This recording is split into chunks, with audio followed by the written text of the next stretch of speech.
जंगल में रह जया आदिवासी जंगल रखवाला रे।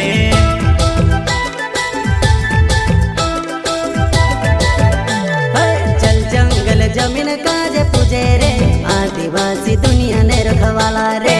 बाप देव खतरी काज पूजे रे आदिवासी सबसे निराला रे।